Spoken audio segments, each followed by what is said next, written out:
Hey, what is going on, you guys? Thank you for joining me again on Christopher's Couch. I am Christopher, and today I'm going to be reviewing Teen Wolf Season 6, Episode 7, Heartless. Oh my god. Hey, what's going on, you guys? Thank you for joining me again on Christopher's Couch. Oh my god, I am Christopher, okay? And today I'm going to be reviewing Teen Wolf Season 6, Episode 7, Heartless. Hey, you guys, thank you for joining me again on Christopher's Couch. I am the one and only Christopher, and today I'm going to be reviewing Teen Wolf Season 6, Episode 7. I hope you're a fan of Kingdoms, because the thing is called Heartless, the episode. Thank you guys for joining me again on Christopher's Couch. I am Christopher, and today I am gonna be reviewing Teen Wolf Season 6, Episode 7, Heartless. Oh. Hey, are you guys ready for an amazing review? Well, you tuned in to the right place. This is Christopher's Couch. I am Christopher, and today I'm gonna be reviewing Teen Wolf Season 6, Episode 7, Heartless.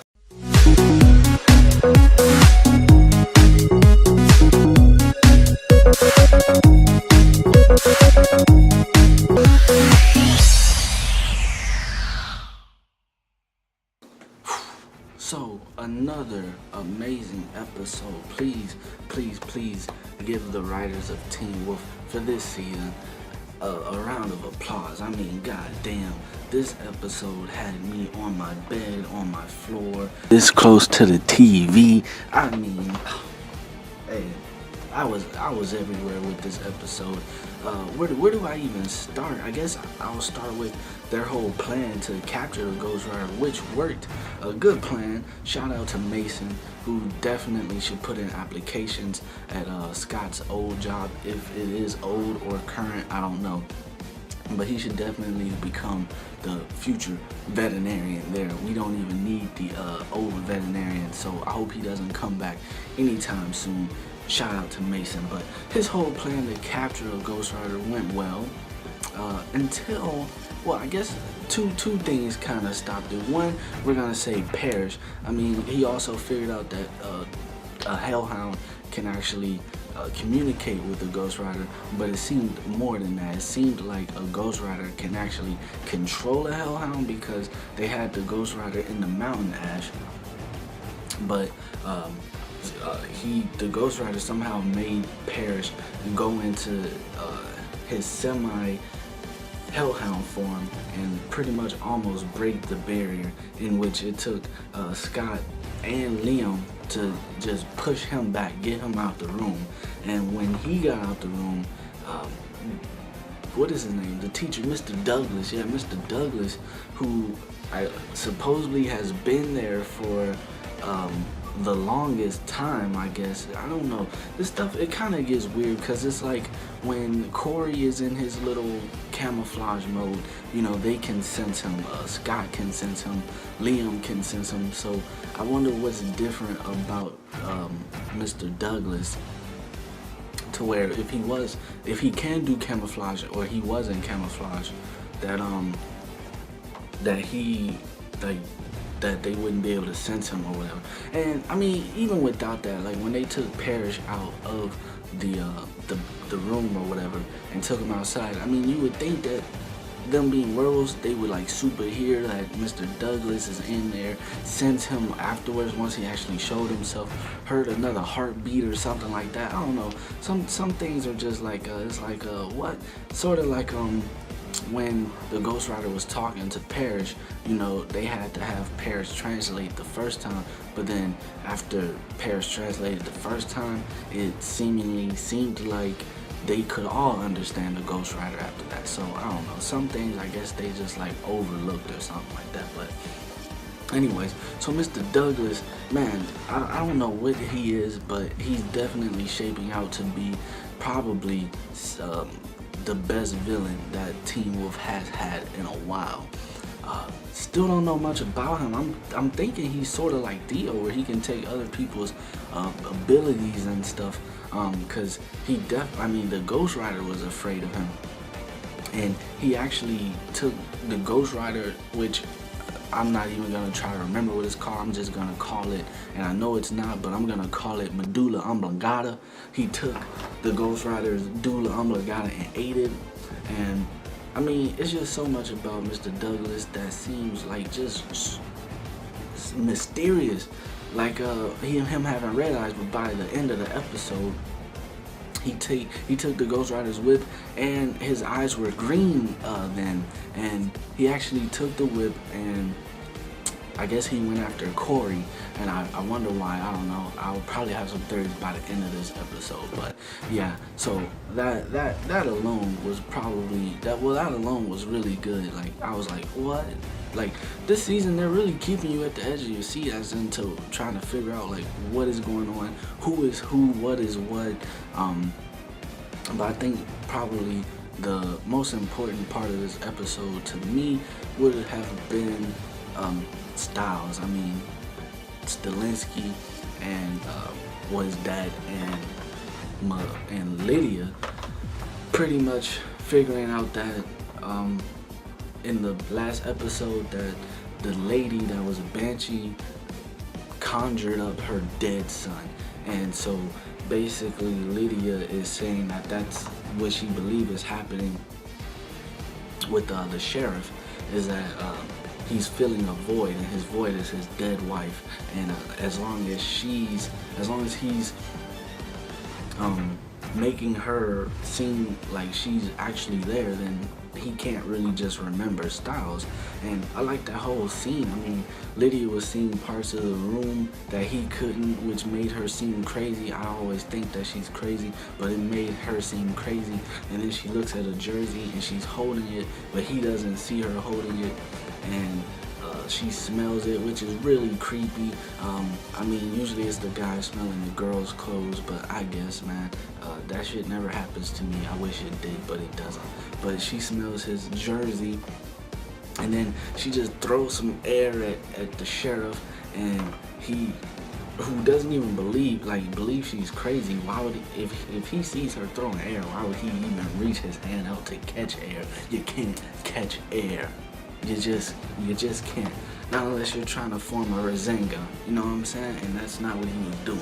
But he reaches out to catch it, and he actually ends up catching Styles' jersey. So this ties back into, you know, back when Corey could make things that wasn't there be there by grasping it and making it become reality. And that's the same thing that happened in this episode. But I really like that whole scene, because I mean, I don't know, it made me feel like they probably was gonna go with the sheriff thinking that Lydia was crazy, but now he knows that she's not crazy at all.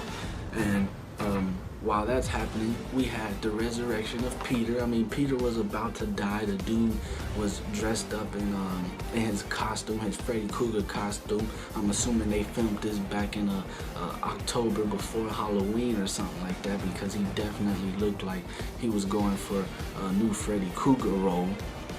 Maybe they're redoing a Freddy Krueger movie or whatever, but if they are, hey, the guy that plays as Peter, I would recommend him because he looked like a real Freddy Krueger.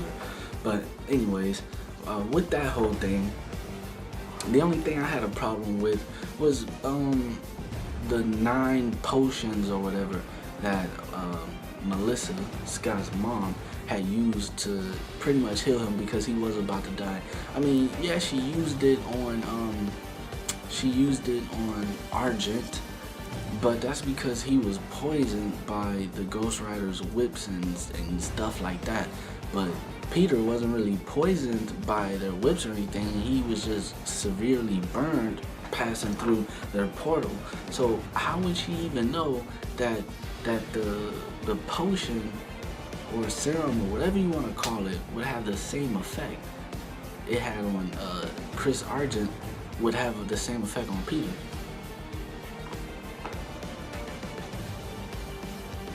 How look, I don't know. I guess it's just one of those things. They got binoculars, but they're looking looking way past that shit.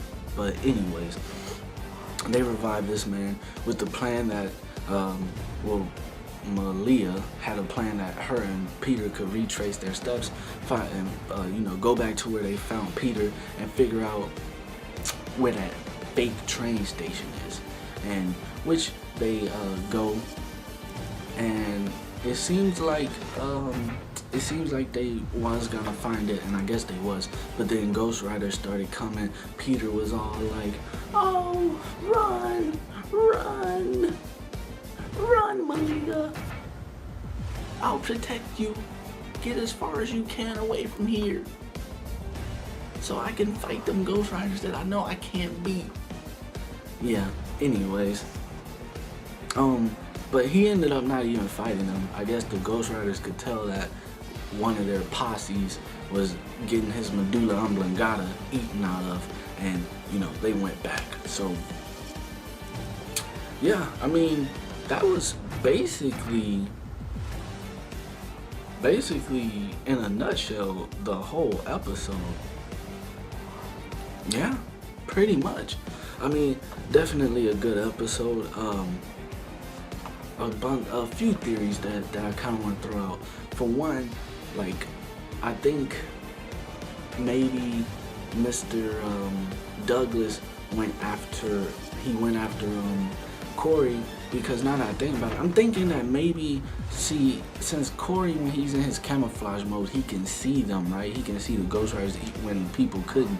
I'm thinking maybe if Corey was near their train station portal, the same place that Malia and Peter was, that maybe if he went into camouflage mode, maybe he would be able to see that portal, and maybe he would be able to, maybe if he grasped the portal somehow or went halfway in the portal and then made himself visible again, that he would bring the portal back to reality. That's one theory that I think is probably what's happening, and what might possibly be. Maybe that's why Douglas wanted him, even though it seems like Douglas is taking other supernatural beings' abilities. Maybe he has the ability already to pass through the portal or something. I don't know, but I really feel like maybe Corey is more important than we think, and that with Corey's camouflage mode, that maybe he's able to bring the train station entirety to reality. So that's what I think with that one. Any other theories I have? Don't know where Parrish went or where he's even going. Maybe Parrish has, actually I don't know. I just know he took off like a dude who just stole some motherfucking shit. I don't know. I think Parrish just took off like he was auditioning for the role of the Flash.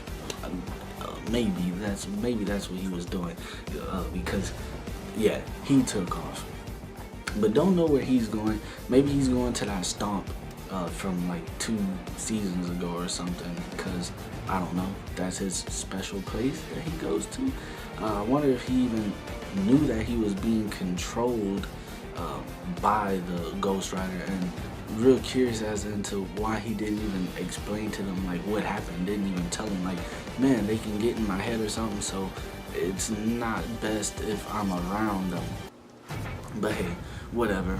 Theo, we still got Theo around. My boy Theo, definitely waiting for this man to take a knife off the table and stab somebody in the back. Definitely waiting on that. It must be coming soon. But I mean, I really hope that Theo makes it out in the end. I hope they don't kill him. I hope he's the bad guy that actually gets away this time. That would actually be good. Maybe he start his life over with.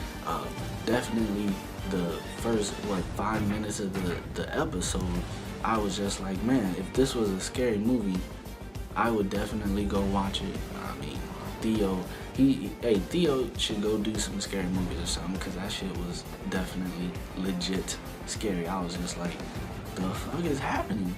This dude was like in a loop. like in a loop. As you can tell from my intro, the dude was in a loop, and I don't know, I liked it. Kind of reminded me of The Ring, even though I don't even remember watching The Ring. But yeah, maybe Teen Wolf is somewhat promoting The Ring by doing that loop and having Theo's sister seem like a psychotic, crazy bitch, a dead bitch at that. But yeah, is there any other theories that I could think of? I mean, I think that the sheriff is definitely gonna realize that that Lydia is right, and that his wife really isn't alive, and maybe in doing so, she starts to just vanish, and maybe that'll be a way for Styles to come back. I don't know, but I definitely feel like someone maybe in the next episode is gonna breach the train station. I don't know if it's gonna be a good guy or a bad guy, but someone definitely will breach the train station. Definitely want to give a few shout outs this episode. I want to give a shout out to Theo. Your boy was in some chains. I officially named him Theo Unchained, even though he was chained. Another shout out go to Lydia. Lydia was the motherfucking, she was definitely the detective of this episode.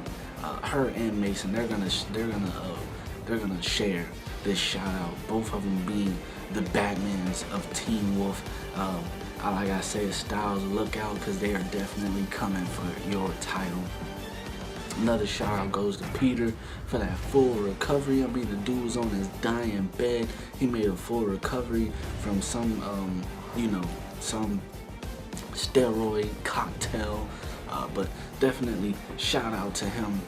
Shout out to that Ghost Rider, the one that, you thought he was gonna get out that cage, whoop some ass, but nah, he got his brain eaten by someone who is part werewolf, part zombie, part vampire maybe, part ghoul maybe, part racial ghoul maybe, parts, just a bunch of shit combined together. So shout out to Mr. Douglas and that Ghost Rider. And hey, I hope you guys enjoyed this video, because I enjoyed making it.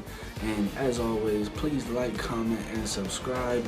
Give a thumbs up if you liked it. If you have theories of your own, shoot them down in the comments below. And hey, I'll catch you guys another time. Deuces.